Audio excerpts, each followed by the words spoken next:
whoever you have in one and whoever you have in two is okay. It's fine. It's just a matter of opinion. But when Dave WhatsApped me the final list, my jaw hit the floor because David Diamond does not have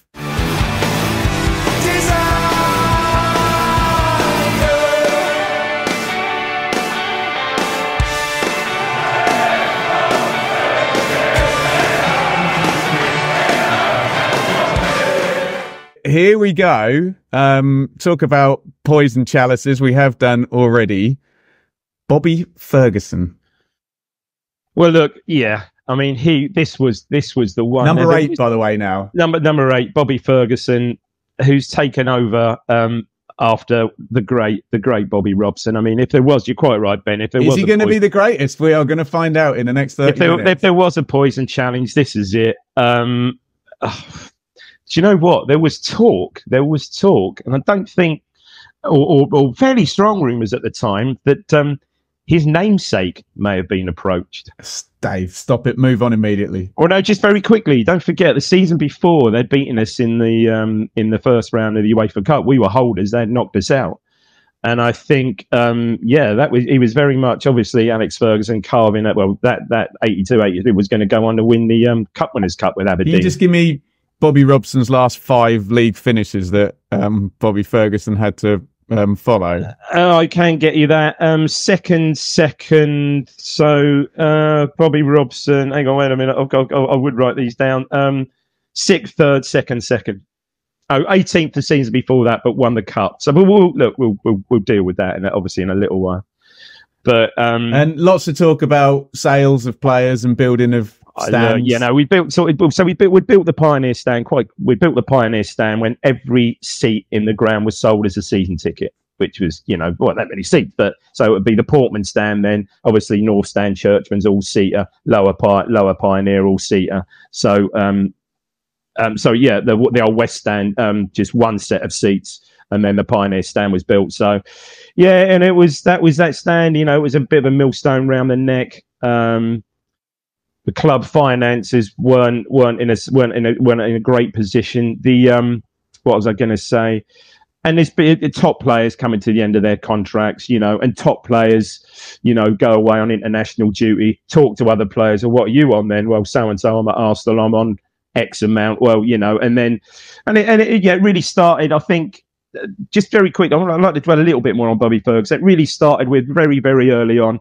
Arnold Moore in that close season had been promised a free transfer if he stayed one more season, which was the season before. Robson obviously hoping we'd finally win the Championship, Division 1, top division. Didn't happen, so he went to Man United on a free. And this was an odd one. In November, Mick Mills was let go to Southampton for 40,000, and it was perceived that apparently Bobby Ferguson may have thought he was a threat. Mick Mills, such a big personality, big character around the club captain for eons under Robson, and he went, and that was really the beginning. So over the next couple of seasons, I think he lost Mariner and Walk, you lost Alan Brazil. I mean, you just can't replace these players, and it broke up. I think so. I've got them here: 82, 83 players out. Brazil, Mills, Tyson. So not Murin, or sort of Murin in the close season before that. 83, 84 players out. Walk, Mariner. 84, 85 players out. Osman, O'Callaghan. 85, 86 players out. Burley, and latterly Butcher, but Butcher did stay the season, which was a relegation season. I mean, he did incredibly well with what he had, losing those players. I remember 1983, 84, getting a draw at Liverpool, winning at Man United at Old Trafford. Mitch DeRay, I think Alan Sunderland scored the goals to keep us up. So did fabulously well. League Cup semi-final, 84, 85. Fortunately lost to them up the road. Also, lost in a Cup 6th round replay to Everton that season. So he did incredibly well, but his hands are very much tired. And like I said, 86, 87, which we finally got relegated, really unluckily in 85, 86. Oxford pipped us for that last spot. We went down, challenged quite a bit throughout the season. That was when the first year of the playoffs, when we finished 7th and we finished Charlton, who I think finished, can't quite recall how it works. Someone will tell me. 3rd or 4th from bottom in the top division. We lost to them over 2 legs, and that was it. Had we got up, who knows? But that was it. And when I talk about the playoffs and Ipswich, I love to point out that Ipswich have lost in every cringeworthy way it is possible to lose in the playoff competitions. Right? Yeah, horrible. I'll just quickly. I really ought to do is 258 games and a win percentage of 37.69, which, to be fair, I think is pretty decent given the constraints he was working under. Really. Right, before we get to the top 5, Dave, we've got 2 that people might not know a lot about, but we will deal with them relatively quickly, and then you can have your fun with your top 5. So in 7th, you've got Scott Duncan and Bill McGarry in 6th. Yeah, just quickly, Scott Duncan was our manager 1937 to 1955, obviously included the war years. He was a manager when we entered the Football League, first of all, in 1938. And obviously stayed with the club, I think, on an administrative basis, I suppose, through the war years. Quite sure how that worked, really. But got us our sort of a very first promotion. We won Division 3 South in I think it was 1953, 54, won Division 3 South. So got us our very first promotion. Was replaced by the great Alf Ramsey. He became secretary of the club for another 3 seasons, I think, until from like 57 or 55 to like 58, something like that.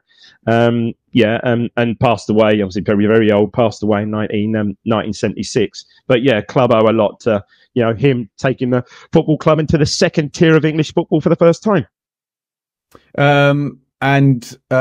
Just round out those 2, Dave. Bill McGarry, a bit harsh. Just quickly, Bill McGarry took over from the disastrous season from Jackie Milburn. And what I said about Jackie Milburn was, having read about it, knowing what I know about that era, discipline fairly lax at the club. Bill McGarry comes in, absolutely strict disciplinarian, absolutely all over it. Stabilises the club, gets Ray Crawford, our record goal scorer, back in, I think, 1965, 66, end of that season. And stabilised the club so much, 67, 68. Should dwell on this a bit more, but 67, 68 gets us promoted back to the top division. Incredible. So he was a catalyst, really, for the Robson years that follow. However, 68, 69, I think we have a relatively okay start to our first season back in the top flight. Gets to November, I think. He's approached by Wolves and leaves Ipswich for a perceived lack of ambition, and Wolves, who he perceives could well make it into European football, which they did and lost UEFA Cup final a couple of seasons later, 71, 72. Had pretty good, I think, won the League Cup, went on to win the League Cup with Wolves, but certainly a significant manager in our time, or certainly in my time. 196 games and a win percentage of 40.8%. And I like what you've done here, Dave, because we've transitioned very much in the bottom half. We're dealing with 2nd tier and 3rd tier managers, and now we're getting to the top level managers. Yeah, I mean, what I would say is the last 2 managers, starting with Scott Duncan, Bill McGarry, won things. So they were the managers that Scott Duncan's first. We won the division with Scott Duncan, won the 2nd division with Bill McGarry. So absolutely won things. So hence obviously my thoughts on their ranking. Are you ready for the top 5, ladies and gentlemen, in the comments? I think you all know the names that we've got remaining. Try and put them in order now in the comments. Hit pause, see if you can do it. Dave, in 5th place, John Lyle. It's John Lyle. Yeah, John Lyle. May 1990 to December 1994. Just to his game, 231 games, win percentage of 33.33%. Replaced John Duncan, really. I mean, just quickly, West Ham through and through. West Ham youth player, had to retire early, went on the ground staff at West Ham under Ron Greenwood, assistant youth manager initially, then assistant manager, took over from Ron Greenwood, the great West Ham manager, in September 74, and success, won FA Cup in 1975, and again, I can't remember, they've beaten the semi-final anyway, 1975, and again in 1980, beat Arsenal in 1980 as a second division side, and he was sacked following relegation in 1989 at West Ham. Came to Ipswich, didn't really pull up any trees. You know, again, it was, I think we were pretty much in transition after that John Duncan reign. And really no sign. First season, 1991, finished 14th in Division 2. Signed two experienced players. Signed Paul Goddard and our good friend and colleague Craig's favourite Evertown player, Steve Whitten. So got some experience back there. It's got Kiwamia though, Dave. And also, well, yeah, and obviously had some good young players coming through, Dizelle and Kiwamia, and more famously, Johnny Walk, who asked if he could train with the club pre-season, and did enough in training, played some pre-season games, and due to injuries got a contract and never really, I think might have been player of the season, really. Can't recall. I think he might have never looked back. Just nuts, in it, and really romped. You know, a few hiccups along the way, but romped to the title. Just settled side. I've got some people digging on this. Really settled side. 8 of the players played more than 36 league games or more. So really settled side. A little bit. I can remember a little bit of hiccup in the running, but you know, stayed the course and famously drew at Oxford. Got the point. Jim Magilton, I think, scored for them that day. Gavin Johnson goal got us the point to take us in what was incredibly the inaugural Premier League in 92-93. I mean, it's just balmy that season, really. Just really did come from left field out of nowhere. But yeah, I remember, you know, fantastic season. You're quite right, you know, the mainstays are Simon Milton, you know, providing, you know, Dizelle, Kiwamia, just lovely. Steve Whitten, lovely to watch, some good football and good defensively solid, like I said, Walkie, Neil Thompson on the left side, David Linnigan, just good, solid, experienced pros. So, yeah, that was superb. And then, well, yeah, I mean, inaugural 92-93 inaugural Premier season. We've all seen the fanfare that came with Simple Minds. Yeah, absolutely superb. Great start. Get into the new year. A little bit of a wobble to start with. Them having incredible weeks. Beat Spurs away. Beat Man U at home. And then barely win a game. The wheels come off. And I think it gets to like April and we're in danger. It's bizarre. We go from like in about 10 weeks. We go from like 4th to like 17th. It's bizarre. Someone will put me right. I can't recall many injuries to key players either. Just happened that way, but I think we beat Norwich to stay up. Next season is pretty dire. This is 93-94. This is a season where we stay up. We get a point at Blackburn, and Brian Steen scores a late goal for Chelsea. And knowing what comes next, I still maintain knowing what comes next season. Would we have just been better off going down that season, saving the embarrassment? However, the narrative of the next season, of course, we might not have got who subsequently comes in. And the next season, to be fair, he sort of moves upstairs a bit and hands on. I haven't done Mick McGivern as a manager because he's still really overseeing things. He kind of moves aside, upstairs, sideways, however you want to put it. It's kind of it's sort of like Mick McGivern and Paul Goddard, and it's kind of a mishmash, which was the season was anyway, really. And he, well, obviously we're come through relegation. It's an embarrassment, isn't it? You know, ultimately. But anyway, he leaves the club in the November, December, and we get again a little bit left field out of the blue. George Burley comes in. I think this was the appointment where I've read that Howard Kendall actually comes to the club with his boots in the car for an interview, thinking he's going to get the job, ready to start training. I think this is the Burley. I might have got this wrong, but anyway, Burley gets the job. I mean, it's just that, you know, what can he do? We're on such a depths of a slide. The last that last half of the season includes the 9-0 at Man United. Apparently, Alex Ferguson has a consoling word in his ear, which was lovely. So yeah, it's. But Lyle, presumably, that second division title puts him so high up, yeah. Oh yeah, it does. Sorry, yeah. I'm getting onto. I'm losing myself, aren't I? Yeah. So he goes. So yeah, he's ready to go. But that second division title alone puts him there. So I'm losing myself there, aren't I? Fourth, man. Fourth. Well, fourth, and this is a really interesting debate. And get involved in the comments. I think it's either going to be George Burley or Kieran McKenna. I think you've all kind of figured that out as we go. And this is a really fun debate as to which one you put higher.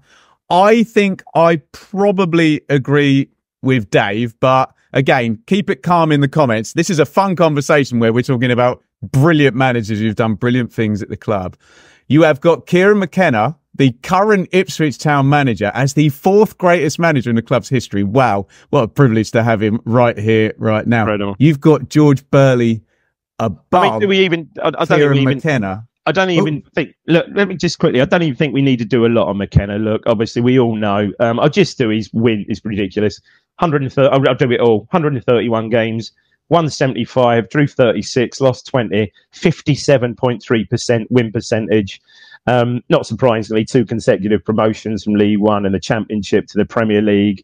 All I would say is, Ben, to him is that let's hope he goes one. Well, good God, if we have a Leicester, he could go right to the very top next season. Let's hope he goes one higher next season. If he goes one higher next season, then I think we'll know what a season we've had. Dave, out of all the promotions, the greatest promotion in the club's history, surely this past season he oversaw. Sure. Oh yeah, I think so. Without a question. And he's only 4th now behind who's in 3rd because of what he achieved that first season in the Premier League. Really? So if Burley had come up and just stabilised in the Premier League, you'd have McKenna 3rd, would you? Oh, I think so. I think, honestly, I would. I honestly think I would. Innovation Labs, providing co-working and innovation hubs across East Anglia. We're the perfect place for remote workers, freelancers, startups or innovators to do business. Our unique member network creates extensive business development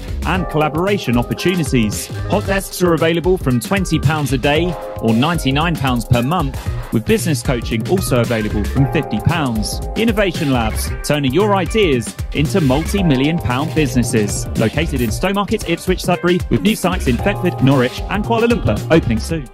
George Burley, Ben, I could get you to talk about this. I mean, this is your sweet spot. This is really your sweet spot. Well, Dave, we've always said through the podcast, and I never, ever thought anyone would challenge George Burley to be my favourite ever Ipswich Town manager.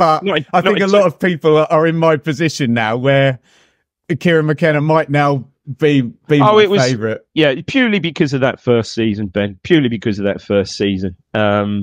And maybe I was swayed slightly because, I know we're ranking a manager because he's playing career at Ipswich as well. Maybe I'm swayed by that.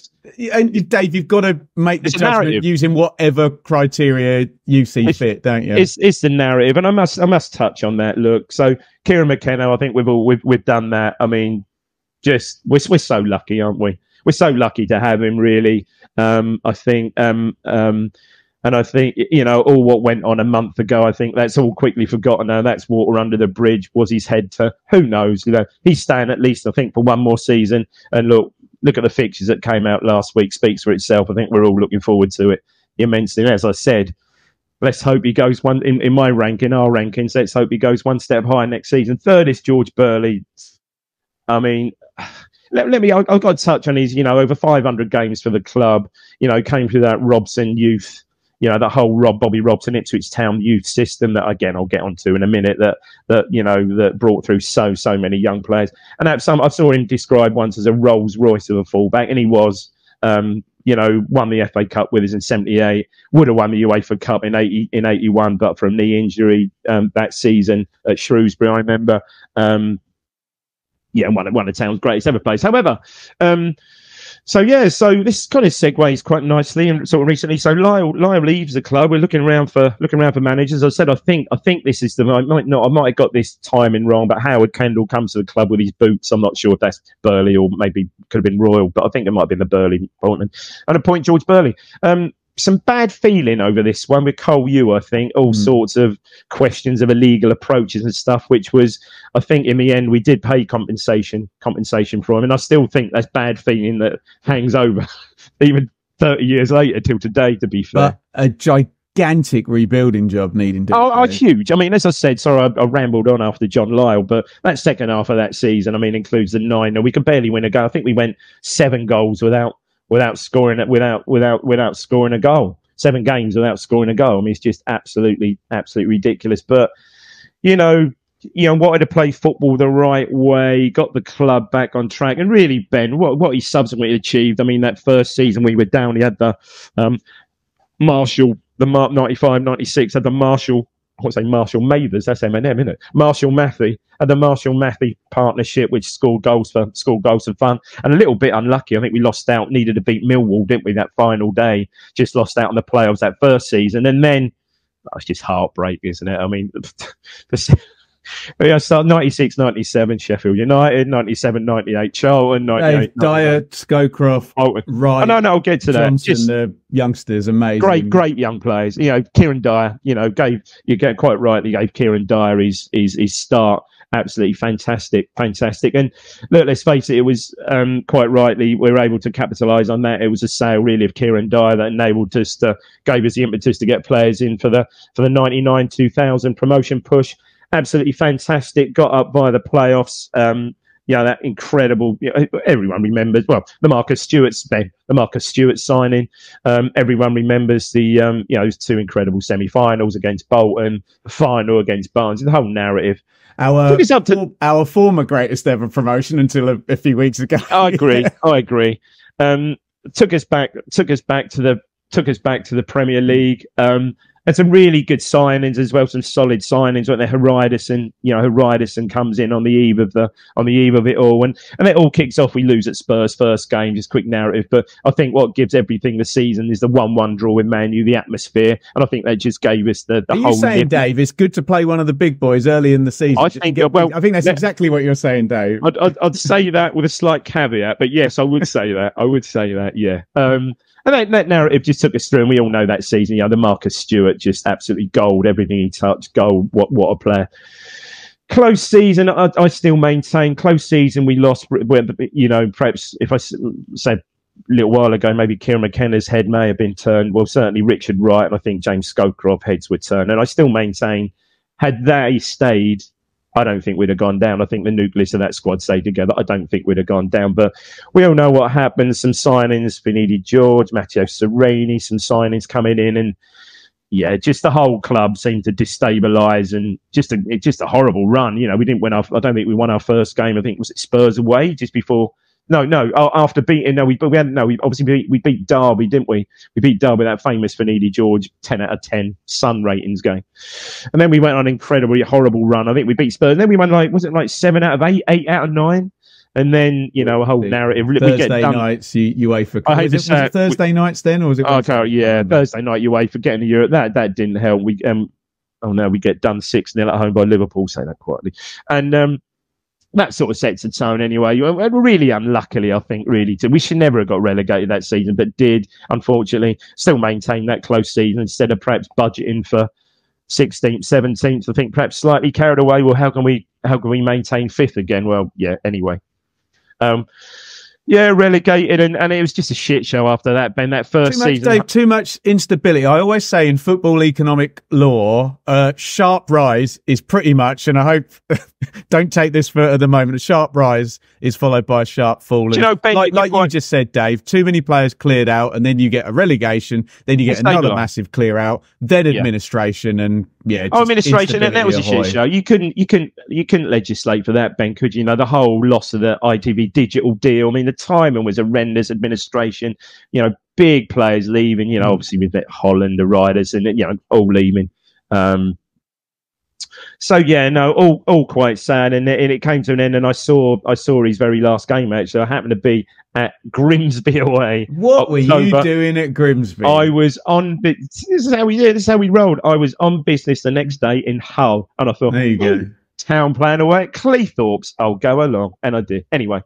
So it all came to a very, very sad end, but quite deservedly, I think, in third. And they shoot me down on YouTube, I think, really only in third because of that incredible what he achieved that first season in the Premier League. And you're quite right, Ben. Had it been the other way round, I think that first season, had we finished 15th, 14th, 15th, 16th, then I think you would have seen a different narrative, a different year.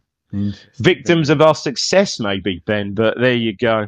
Okay, now we're right. Now here we go in the YouTube comments. Here we go. Here we really go in the YouTube. We've got 2 managers left, and I would like to point out again that this is a wonderful conversation to be having that can only be seen as positive. We're now talking about England's two most, United, yeah, or two Knights of the Realm, managers. Of the Realm. Whoever you have in one and whoever you have in two is okay, it's fine. It's just a matter of opinion. But when Dave WhatsApped me the final list, my jaw hit the floor because David Diamond does not have Bobby Robson at number one. Imagine that. Wow. So Robson 2, Ramsey 1. Dave, I could not believe it when it came through. Why is Robson not number one? Well, I'll get to why purely because what Ramsey did, unprecedented, will never, ever, ever be repeated. Will never be repeated. You know, so to win, to put this in context, so to win, well, I'm wasting it because Ramsey's down the line, but to win to win like equivalent now, so to win the championship and then go on to win what was effectively the Premier League, so to win Division 1, go on to win Division 2, then go on to win the top division, Division 1, at the very first time you have been in the top division. Unprecedented, will never ever been done again. Are you processing the fact that he then went on to win the World Cup a little bit in terms of his? No, I am a little bit. I mean, I am a little bit. I think, but no, it's just look. It was so close, and I thought for me, well, if I put Robson, everyone's going to say, "Oh, of course he's going to put Bobby Robson." But no, I think so. So look, let's get on. Dave, I think I would have put Robson number one. Fine. I wasn't there, but yeah. Well, I asked. Fine, it's just opinion. I asked 3 or 4 people this. I said, "Am I mad?" And they said, "No." Yeah, okay. No, of course you're not mad. No, we're here. Cold light of day, Ben. Cold light of day, and this is. Oh shoot! I could just feel the daggers coming out. He never won the league. Never won it. But hey, built a club, Dave, over 10, 12 years. I know he did. I know he did. I know. But cold light of day. Look, distinguished players, playing career, Fulham, West Brom, 533 appearances, 133 goals in midfield, played for England at the 58 World Cup, would have played for England in the 62 World Cup, injured his ankle in a pre-World Cup game, was replaced by Bobby Moore. Wow. Mad. No real background real huge background in management, retired, managed, I think, over in Vancouver Royals, then managed Fulham for a season or so, couldn't get them out of the second division. I think famously heard he was being sacked by Fulham when he went past an Evening Standard billboard headline going across London Bridge or something like that. Ipswich struggling for a manager. As I said, McGarry had resigned and gone to Wolves in October, November that year. And certainly not our first choice. I think we approached a guy called Frank O'Farrell, who went on to manage Man U briefly, and Billy Bingham went on to manage Ireland famously. They both turned us down. I mean, one was manager of Torquay at the time, turned us down. And very much, I think Robson famously was out of work and was doing some scouting for Dave Sexton at Chelsea at an Ipswich game, approached by a director. Would you like to apply? Yes. Went for an interview famously. Or what's the contract? John Cobbold said, we actually don't do contracts, but I'll give you 2 years. I mean, just, yeah. What transpired from that? And the more I read of this, the more I think, oh, what a mistake I've made. But no, honestly, no. I want to, maybe this is a point. This is clickbaity stuff. It's just incredible.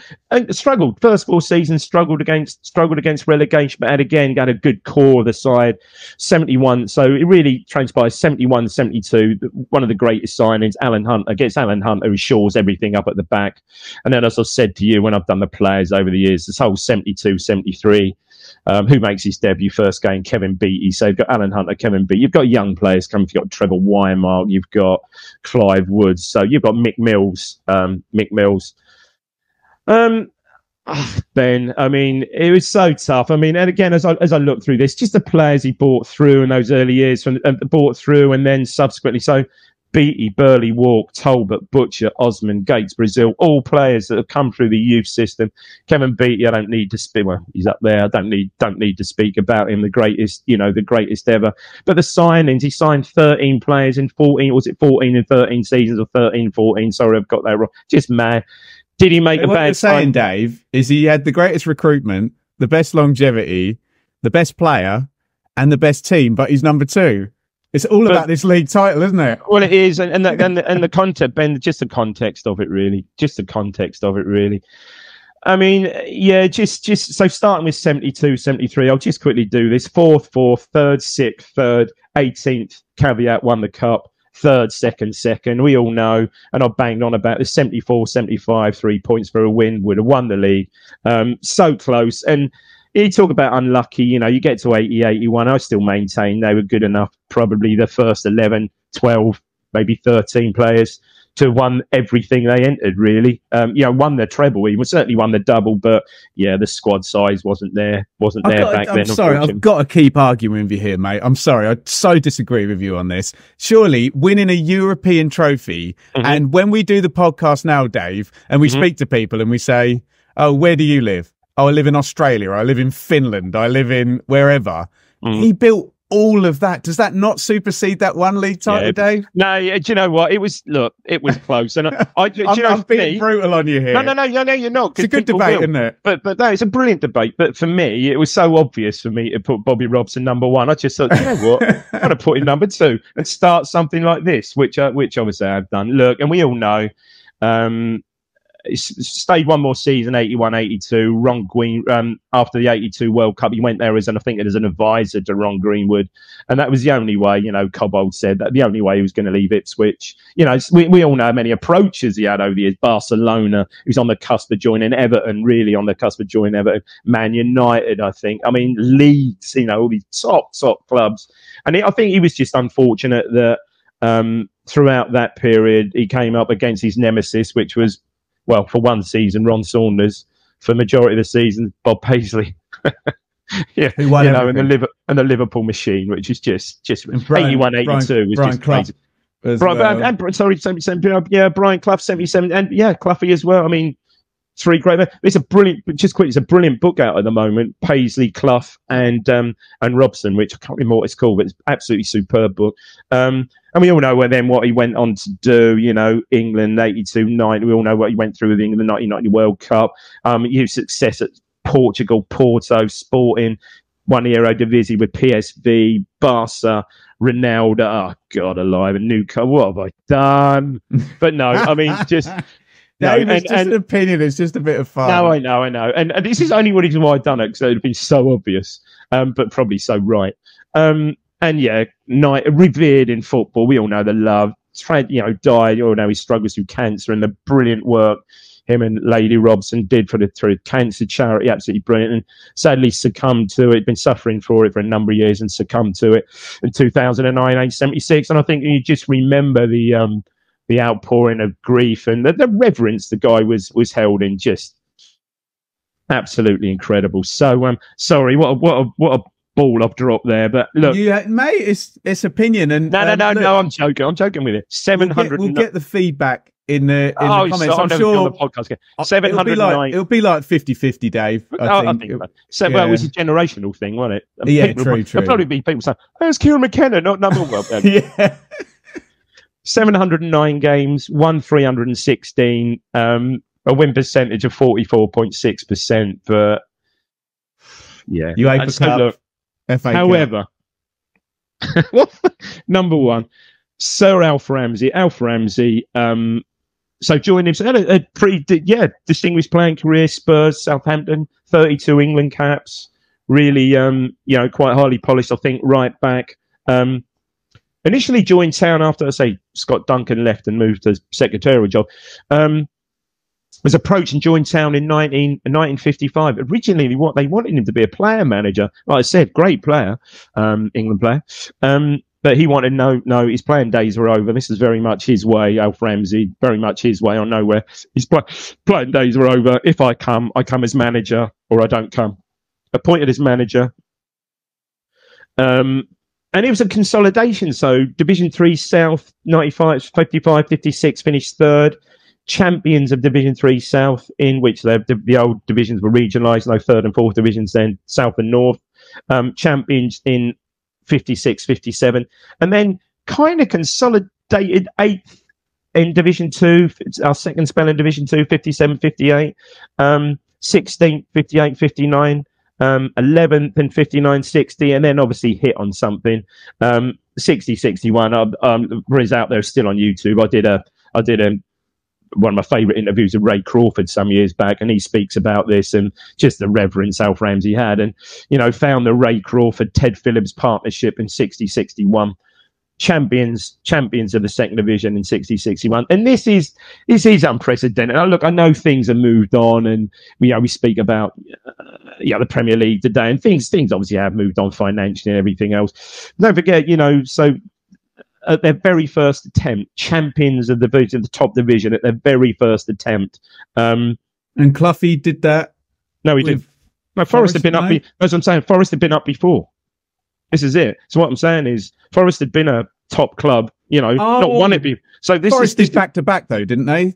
They won the second division, and then was there time in between? Forest might well have done that, but what I'm saying is, what sets this apart? Forest had been in the top division before. Understood? Yeah. This is the very first season in the top division. This is what sets this apart. Yeah. It will never be done again. I was trying to work this out. So this is the equivalent. Trying to work this out of kind of a yo-yo division, sort of League Two, League One. It's shoot me down. I don't think it's ever happened. It's who? Bristol City? No, Bristol City have been in the top division. I'd say Rotherham. Rotherham, okay. I'd say Rotherham, who, again, shoot me down, Rotherham fans. I haven't checked this, so I'm sure I've never been listening, Rotherham fans. Why are you even listening out there? Shoot me down, anyone who knows anything about football. I don't think Rotherham have been there before. And a bit of a yo-yo sign, as we were, Division 3 South, gone down, come up again, gone down, come up again. Equivalent of that. Ridiculous. Obviously stumbled across, the Crawford Phillips, the Crawford Phillips partnership.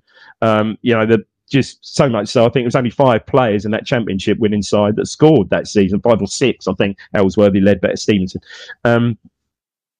Just absolutely crazy. And then appointed England manager, not surprisingly, in October 1962, but agreed to stay. The club had won like 3 of the first 15 games. Agreed to stay on to sort of stabilise the club, keep them up to the end of the season, which he did. He left in April. That's when Milburn came in. Knighted, and then we all know what happened. England manager obviously won the World Cup famously for the one and only time in 1966. Knighted, not surprisingly, became Sir Alf Ramsey in 1967. A brief came up against quite a good Brazil team in 1970. Oh, and not forget about 1970, which supposedly was perhaps even a better England side, looked upon as a better England side than 1966. The game against Brazil, one of the greatest ever. We all know the narrative, the game against Germany with Gordon Banks being supposedly nobbled, but anyway. And it's sad his England career, how that ended. Failed to qualify, the famous Poland game at Wembley, famous to qualify, and booed out of Wembley, which was sad. And really had a brief dalliance with football after that. I think I can remember him coming to Portman Road as Birmingham manager, bizarrely, late 70s, but mid-late 70s. But I've got him number 1, and the more I think about it, just purely because what he did will never, I don't think, it can't be, will never ever be repeated. To win Division 2, win the championship, and then win the top division at the very first attempt. I think it may have been done start of the 20th century by Preston, I think, someone like that, which is, way back.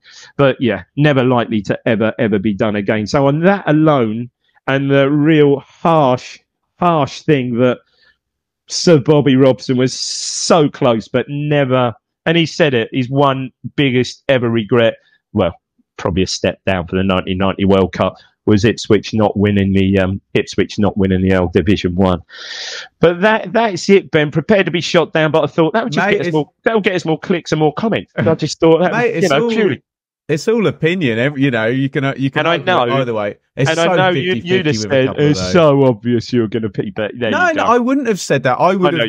I would have put Robson number 1, but I also admit you're far better positioned and far more knowledgeable to do this list than me. Let's go through Dave's list of Ipswich managers from worst to best. Again, please keep calm in the comments. You can question Dave's list or just put your own in, because all we're going to say is, okay, fine. Who would you have where? And Dave had Paul Hurst, Paul Lambert, Roy Keane, Jackie Milburn, Paul Cook, Paul Jewell, Jim Magilton, John Duncan, Mick McCarthy, Joe Royal, Bobby Ferguson, Scott Duncan, Bill McGarry, John Lyle is 5th, Kieran McKenna 4th, George Burley 3rd, Bobby Robson 2nd, Alf Ramsey 1st. Look, Dave, we can drill it down for the comments. If you want, give us your worst ever manager, and maybe give us a couple of answers to this. Burley or McKenna, who's higher, and Ramsey or Robson, who's higher. Brilliant debate, Dave. Sorry for disagreeing with you on the top one, but it's all a bit of fun, isn't it? Can I just say, don't throw in worst ever Blue Monday pundit. Don't throw that one in. Dear me. Get involved. We have ranked Ipswich Town's managers from worst to best. Hopefully we will be back with you soon in terms of some signings. And yeah, let it burn. Let it rip. Get involved in the comments. Who makes number 1 in your list? Who's your top 5? Burley or McKenna? Ramsey or Robson? This has been Blue Monday, an Ipswich Town podcast. Enjoy the comments, Dave. Cheers.